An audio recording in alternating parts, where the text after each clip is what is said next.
오늘 구원의 십자가라는 제목으로 함께 말씀을 나누도록 하겠습니다. 인생은 수많은 기회들의 연속이라고 말을 할 수가 있죠. 매일매일 살아가면서 우리는 많은 기회들을 우리는 만나게 되고, 그리고 그 기회들이 다 지나가서 후회하고 또 반복하는 것들을 우리가 계속해서 겪고 살아가고 있어요. 기회라는 말이 나오면 늘 생각나는 한 가지 이미지가 있죠. 바로 기회의 신 카이로스라고 하는 동상의 이미지입니다. 이탈리아 북부에 위치한 토리노 박물관에 전시된 특별한 조각상입니다. 이 조각상 아래에 이런 글이 새겨져 있습니다. 내가 벌거벗은 이유는 사람들의 눈에 잘 띄기 위함이고, 앞머리가 많은 이유는 내가 지나갈 때 쉽게 잡을 수 있도록 하기 위함이며, 뒷머리가 민머리인 이유는 내가 지나가 버리면 다시는 붙잡지 못하도록 하기 위해서다. 어깨와 발뒤꿈치에 날개가 달린 이유는 최대한 빨리 사라지기 위함이며, 저울을 들고 있는 이유는 기회가 왔을 때 정확하게 판단하라는 의미이며, 날카로운 칼을 들고 있는 이유는 칼같이 신속하게 결단하라는 의미이다. 나의 이름은 기회이다. 앞머리가 무성하듯이 그렇게 기회가 우리에게 무성하게 있을 것이라 여기게 되지만, 사실은 기회는요, 예기치 않는 순간에 순식간에 지나가게 됩니다. 지나가면요, 그 기회는 다시는 붙잡을 수가 없게 되죠. 어깨와 발에도 달려있던 그 날개가 토락새를 밟으면서 펄럭이게 되면 그 기회는 누구도 잡을 수가 없는 거예요.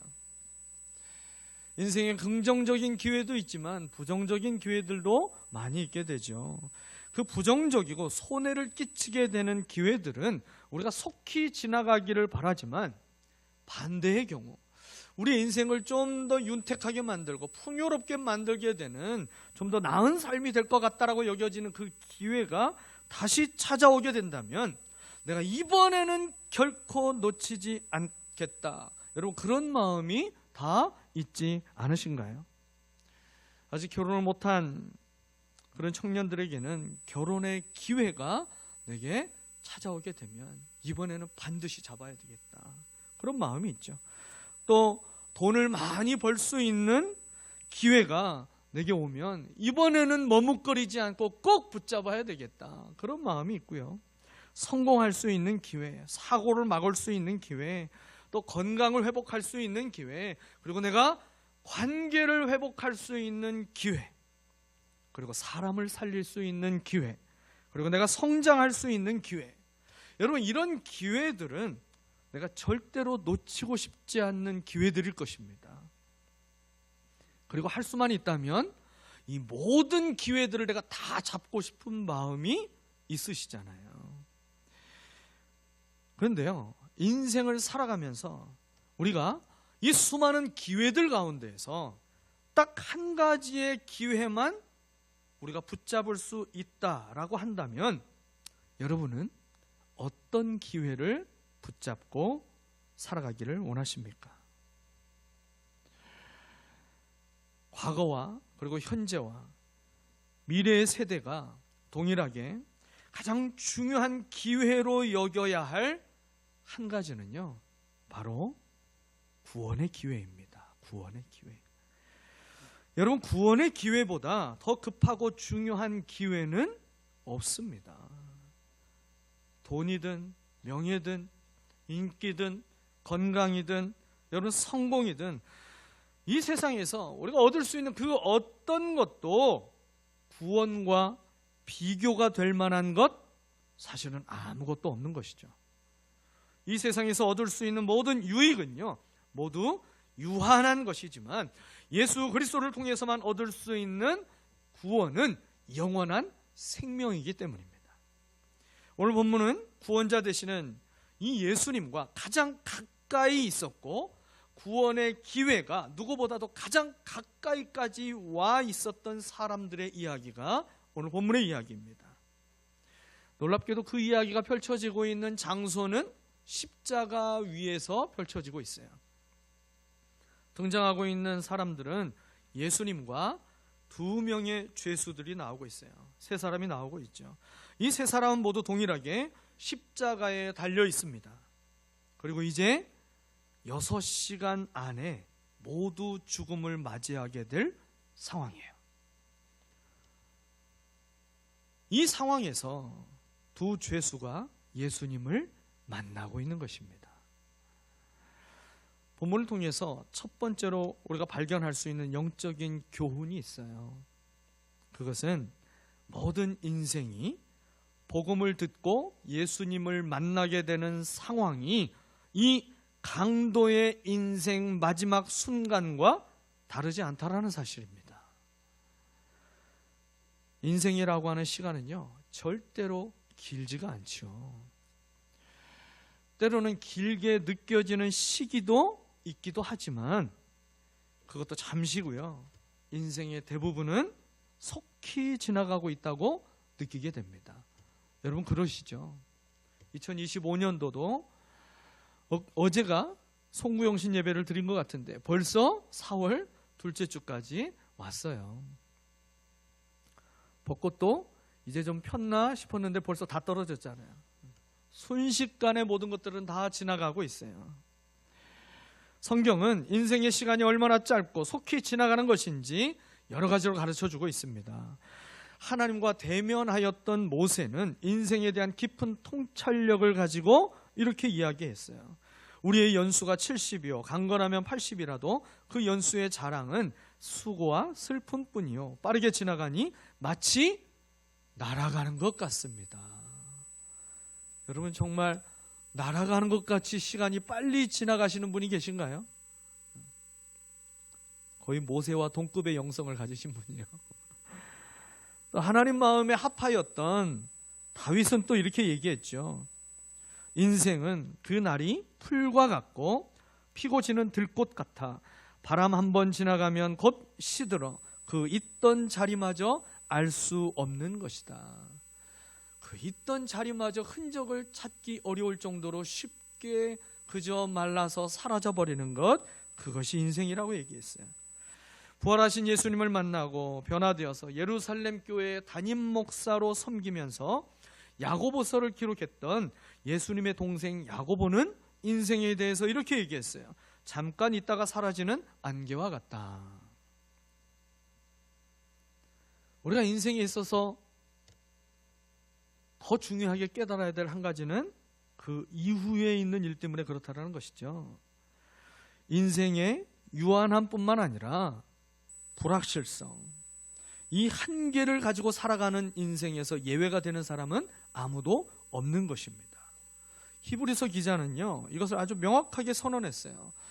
우리가 잘 아는 말씀이죠. 히브리서 9장 27절 말씀. 한 번 죽는 것은 사람에게 정하신 것이요 그 후에는 심판이 있으리니.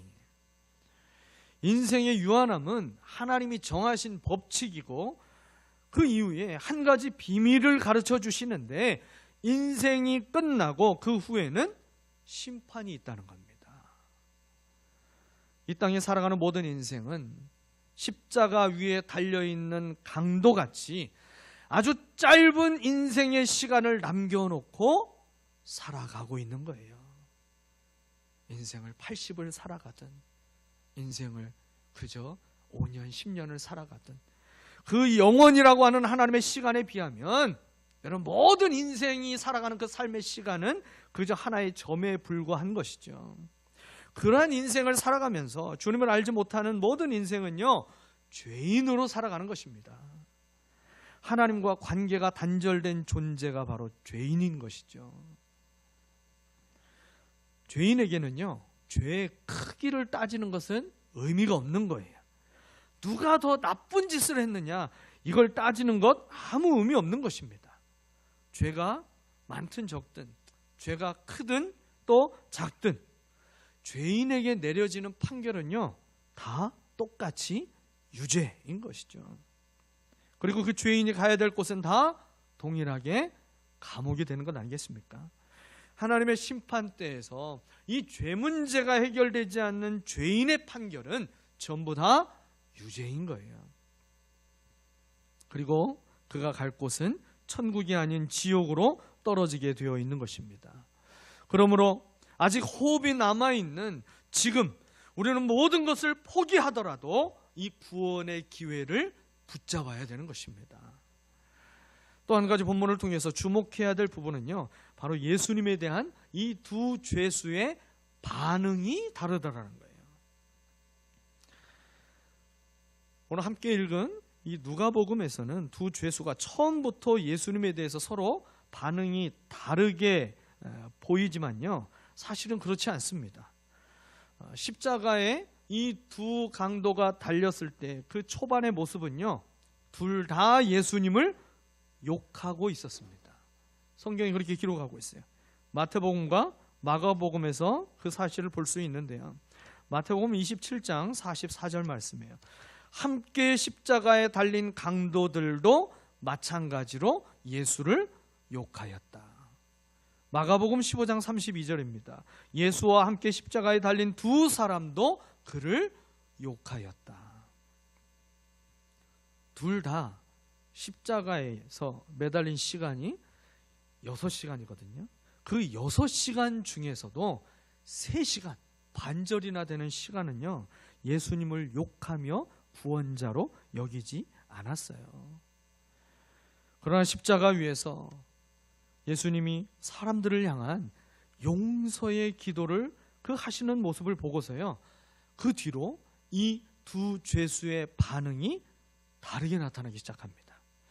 먼저 첫 번째 죄수, 우리가 성경의 여러 가지 부분들을 살폈을 때 그 죄수는 분명 왼편에 있는 죄수가 분명해 보입니다. 그 왼편에 있던 죄수의 반응은 예수님을 모독하는 거였어요. 오늘 본문 39절이죠. 예수와 함께 달려있는 죄수 가운데 하나도 그를 모독하며 말하였다. 너는 그리스도가 아니냐? 너와 우리를 구원하여라. 이 사람은 지금 십자가 아래서 예수님을 비웃고 조롱하고 있는 유대 종교의 지도자들이나 군병들 그리고 백성들과 똑같이 지금 예수님을 모독하고 있습니다. 내가 유대인의 왕이라고? 구원자 그리스도라고? 그럼 어디 한번 너를 구원하고 덩달아서 우리도 한번 구원해 보시지. 그렇게 하면 내가 당신을 구원자로 믿어주겠어. 그 얘기하고 있는 것이죠. 절대로 예수님을 구세주로 영접할 수 없는 것입니다. 사실 오늘날요, 수많은 사람들이 예수님을 거절하는 이유가 이 강도와 다를 게 없어요. 많은 사람이 십자가에 달린 이 죄인처럼 자신이 어느 정도 죄인이라는 사실은 인정을 하게 됩니다. 그리고 이 세상에 아무리 못된 인간이라고 해도요, 물어보면 지옥에 가고 싶어 하는 사람은 한 사람도 없어요. 다 꽃길 걷고 싶어 하고요, 천국에 가고 싶어 합니다. 근데 그러면서도 영원한 심판에서 죄인을 구원할 수 있는 유일한 우리의 구원자이신 그 예수님에 관한 소식, 즉 이 복음을 들어도 마음이 조금도 움직이지 않고 있다라는 것이죠. 영혼에 대해서 관심이 없어요. 미련하고 어리석은 소식처럼 그렇게 복음에 대해서 치부하게 됩니다. 예수님에게 자기를 구원해달라고 전혀 요청하지 않게 돼요. 여러분, 어떻게 그럴 수 있을까요? 예수님을 모독하고 있는 이 죄수를 통해서 두 가지 이유를 또 발견할 수가 있어요. 하나는요, 인생의 관심이 오직 이 땅에 있기 때문에 그래요. 이 땅에서 잘 먹고 이 땅에서 좀 더 좋은 것을 누리며 살아가고 싶어하는, 이 땅에서 좀 더 오래 누리고 싶어하는, 이 땅에서 얻을 수 있는 것에만 관심이 집중되어 있기 때문에 하늘에 속해 있는 것에 관심이 없다라는 것이죠. 십자가 위의 강도는 예수님에게 내가 그리스도면 너와 우리를 구원하라, 그렇게 비아냥거리며 예수님을 모독했잖아요. 그가 구원받고 싶은 얘기는 뭐예요? 살아서 이 땅에서 자기가 하고 싶은 것을 더 하고 싶다, 그 얘기인 거예요. 영원한 생명을 사실은 바로 코앞에 두고서 영혼 구원을 요구하지 않고 있습니다. 단지 이 땅에서 목숨을 건지는 것, 그거 하나에만 관심이 있는 바로 그 모습이 예수님 왼편에 있던 강도의 모습이에요. 누가복음 8장을 보면 씨 뿌리는 사람의 비유가 나오는데요, 그 말씀에서 우리에게 가르쳐 주신 것처럼 살아가는 동안에 근심과 재물과 인생의 향락에 사로잡혀서 복음의 씨가 그 마음에서 전혀 뿌리내지 못하고 있는 모습인 것이죠. 참으로 어리석고 안타까운 일인 것입니다. 또 사람들이 예수님께 구원을 요구하지 않는 또 다른 이유는요, 예수님을 구세주로 보지 않고 있기 때문에 그렇습니다. 이 강도가 예수님에게 내가 정말 그리스도냐? 라고 그렇게 비방하며 조롱하듯 얘기를 했잖아요. 예수님을 구세주로 영접하지 않는 자들에게 여러분, 예수님의 존재는요, 기껏해야 세계 4대 성인 중에 한 명 수준, 그 이상으로 넘어가지를 못하고 있는 거죠. 어떻게 구원자가 자기 스스로도 구원하지 못하고 십자가에 달려 무기력하게 죽을 수 있단 말인가? 이것이 이 한 강도가 예수님을 비방한 이유였고요, 또 많은 사람들이 그리스도를 구세주로 받아들이지 않는 이유이기도 합니다. 하지만 성경은 우리에게 이렇게 말씀합니다. 고린도전서 1장 18절 말씀에 십자가의 도가 멸망하는 자들에게는 미련한 것이요 구원을 받는 우리에게는 하나님의 능력이라. 아멘.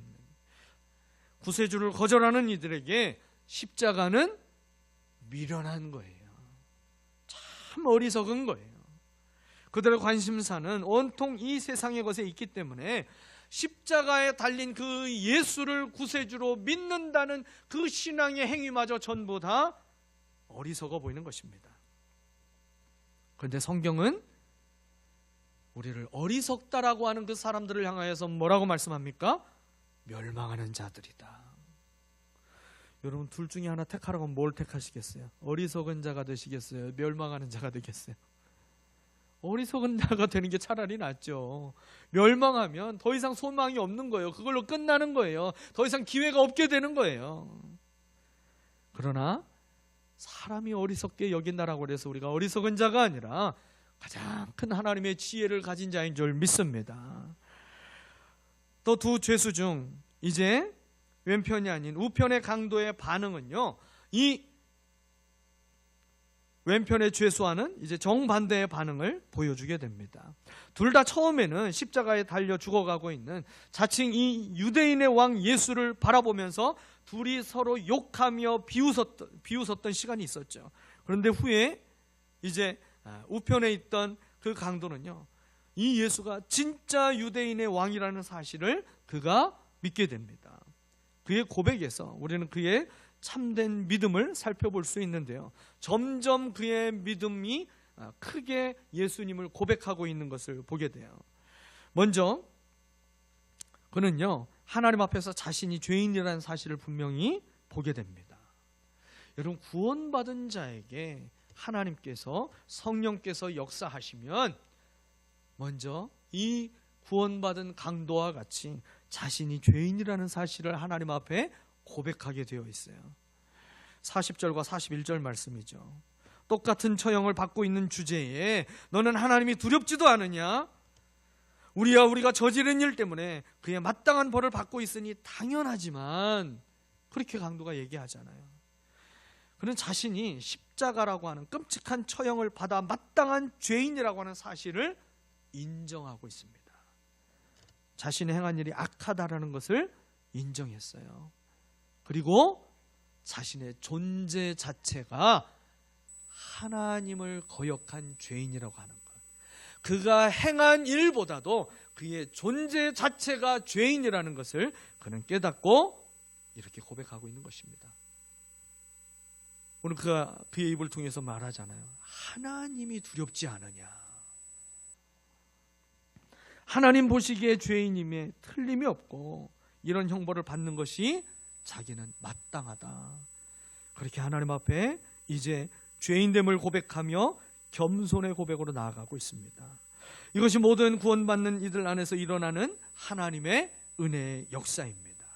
자신의 죄를 깊이 깨닫게 되는 것이죠.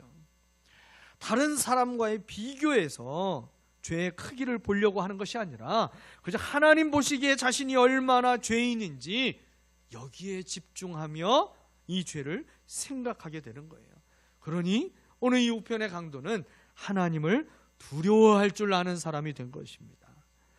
성경은 모든 사람이 죄를 범하였음에 하나님의 영광에 이르지 못하였다라고 분명히 선언하고 있죠. 그러므로 이 예수 그리스도를 통해서 구원 얻기를 원한다면 먼저 자신이 죄인임을 깨닫게 해달라고 기도해야 되는 것입니다. 죄로 인해서 하나님 앞에서 얼마나 소망 없는 존재인지 사람은요, 이것을 철저히 깨닫기 전에는요, 절대로 하나님의 은혜를 구하지 않는 존재입니다. 그만큼 사람은 완악하고 전적으로 타락하고 부패한 존재라는 거죠. 하나님의 은혜가 없이는 우리는 우리 스스로 죄인됨을 결코 고백하지 않는 상태로 살아갈 수밖에 없는 거예요. 오늘 이 죄인은 자신이 죄인임을 고백했고요. 두 번째로는 이 죄수는요, 예수님이 죄가 없으신 분임을 그가 보았다라는 사실이에요. 오늘 41절 이 죄수가 하는 말을 한번 들어보십시오. 이분은 아무것도 잘못한 일이 없다. 예수님이 행한 일 가운데 옳지 않은 것이 없다라고 오늘 이 강도의 입을 통해서 선포되고 있어요.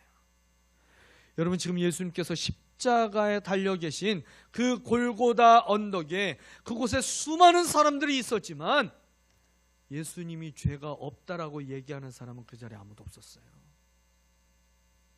오직 이 강도만 예수님이 죄가 없는 분이라고 이야기하고 있습니다.